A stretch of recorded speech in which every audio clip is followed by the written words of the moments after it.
ইসলামী ভাইরা, আলেম সমাজ অর্থ হলো জ্ঞানী, যিনি তার নিজের বিবেক দ্বারা নিজেকে পরিচালিত করে। আমরা স্বাভাবিকভাবে যারা আমাদের মসজিদের ইমাম সাহেব, আমরা তাদেরকে আলেম বলি। মূলত আলেম শব্দের অর্থ হলো জ্ঞানী।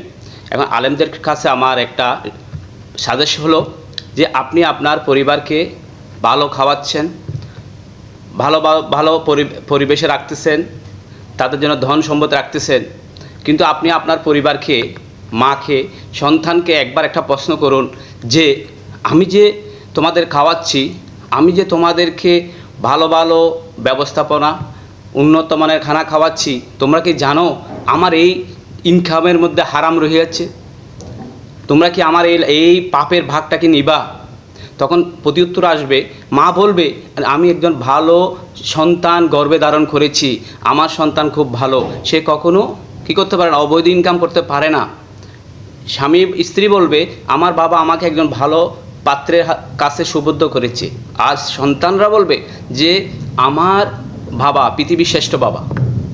এখন প্রশ্ন হলো যে একটা দিয়া মাগরিবের নামাজের পরে বা জোহরের নামাজের পরে যে ছাত্রদেরকে পড়ানো হয়, যারা বাবা রয়েছেন, গার্মেন্টসের চাকরি বলেন, ডেলি কাজ বলেন, ব্যানওয়ালা বলেন, ওদের অনেক কষ্ট অর্জিত টাকা, কিন্তু আপনি ইমাম সেজে পয়লা বৈশাখে পড়ান না, এরপরে দুর্গাপূজার দিন পড়ানো হয় না। এরপরে আসেন যে ঈদের বন্ধতে দীর্ঘদিন বন্ধ থাকে, আকাশে একটু মেঘাচ্ছন্ন থাকলে আপনি পড়াতেছেন না। তাহলে আপনি যে টাকাটা নিচ্ছেন, যে ব্যক্তিটা টাকাটা দিচ্ছে, ওর তো হালাল রুজি, কিন্তু আপনি যে ওর থেকে টাকাটা বিনিময় নিচ্ছেন, আপনার এই রুজিটা আপনার হারাম। যেহেতু আপনি কি করতেছেন যে প্রপারলি পড়াইতেছেন না।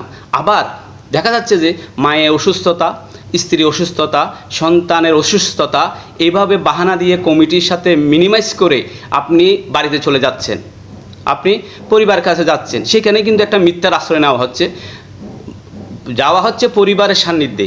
কমিটিকে বলা হচ্ছে আমার মায়ের অসুস্থতা, মা অসুস্থ হতে পারে, আপনি সত্যটা বলেন যে আমি আমার পরিবারের সান্নিধ্যে যাচ্ছি, আমার 2 দিন লাগবে বা 3 দিন লাগবে, এরপরে আবার দেখা যায় 2 দিনের জায়গায় 3 দিন 4 দিন, এটা কমিটি কিন্তু অস্থির হয়ে যায়। যারা মসজিদের সাথে সংযুক্ত আছে ওরাও জানে, এরাও ইমাম সাহেব বিদায় কিছু বলে না, কিন্তু কথাটা হলো এটাই যে আপনার এই রুজিটা তো হারাম। যেহেতু আপনি এখানে ছলচাতুরি করতেছেন, আপনি প্রপারলি আপনার ডিউটিটা আপনি করতেছেন না, তাহলে আপনার রুজি যেটা আপনি পরিবারকে খাওয়াচ্ছেন, এইটা তো আপনার হারাম হয়ে যাচ্ছে। তাই আলেমদেরকে আমি প্রশ্ন করবো, আপনার এই প্রশ্নটা আপনার পরিবারের কাছে করেন যে আমি এইভাবে করি, তোমরা আমার পাপের ভাগটা নিবে কি না?